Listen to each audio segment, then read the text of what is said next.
आखिर क्या हुआ जब अयोध्या में प्रकट हुआ साक्षात पुष्पक विमान। राम मंदिर में काम कर रहे मजदूरों ने जब यह नजारा देखा तो सभी के पैरों तले जमीन खिसक गई। कुछ लोगों ने तो इसके साक्षात दर्शन भी किए हैं। जिन्होंने अपनी आंखों देखी, जो बताए उसे सुनकर आपके भी रोंगटे खड़े हो जाएंगे। मेरे साथियों, 22 जनवरी 2024 को रामलला अयोध्या के नए भव्य मंदिर में विराजमान होंगे और इस शुभ कार्यक्रम के लिए पूरे देश में निमंत्रण बांटा जा रहा है।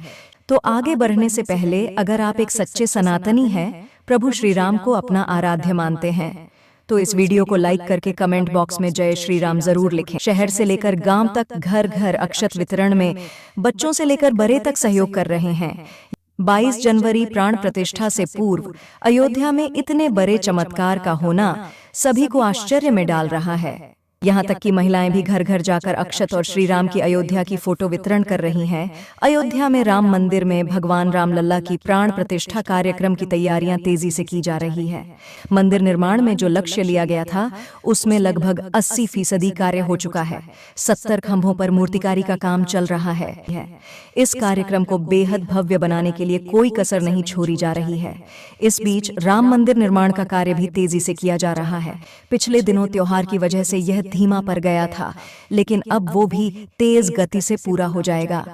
लेकिन 10 जनवरी की रात कुछ ऐसा चमत्कार हुआ जिसे देखकर सभी मजदूरों के होश उड़ गए। निर्माण कार्य जल्द से जल्द पूरा करने के लिए सभी मजदूर रात दिन मेहनत कर रहे हैं।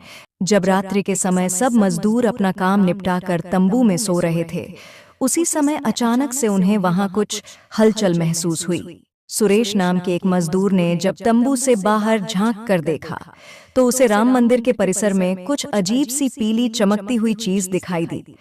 लेकिन कोई भी उसके साथ नहीं आया, क्योंकि वहां पर उसे एक बहुत ही दिव्य चमत्कार, एक विमान दिखाई दिया, जिसका आकार मोर के समान था, जो दिखने में काफी सुंदर और तेज से परिपूर्ण था।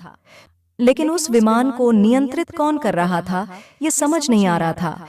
लेकिन समझ में कुछ ऐसा आ रहा था मानो स्वयं साक्षात भगवान राम पुष्पक विमान के माध्यम से अयोध्या में उतर रहे हों।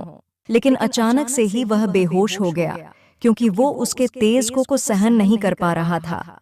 लेकिन सुरेश मन ही मन समझ चुका था कि प्रभु श्री राम अयोध्या आ चुके हैं, जहां शायद उसने साक्षात पुष्पक विमान के दर्शन किए थे।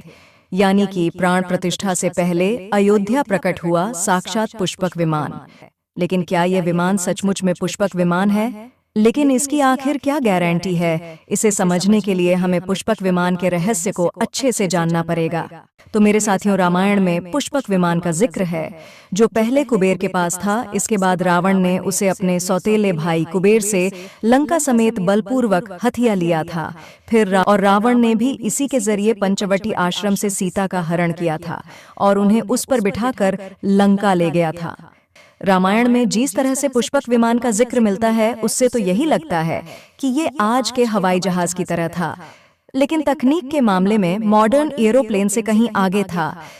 पुष्पक विमान अपने चालक की इच्छा के अनुसार गति पकड़ता था और ये मन की गति से उड़ान भर सकता था। विमान में बैठने के लिए कई आसान बने थे। अब दोस्तों, कई हजारों सालों बाद एक बार फिर जब भव्य राम मंदिर का निर्माण हुआ है, तो प्रभु श्री राम अपने भाई लक्ष्मण और मां का सीता के साथ एक बार फिर से अयोध्या धाम पहुंच रहे हैं, वह भी अपने इसी पुष्पक विमान पर, जिसका नजारा वहां के मजदूर अपनी आंखों से देख चुके हैं।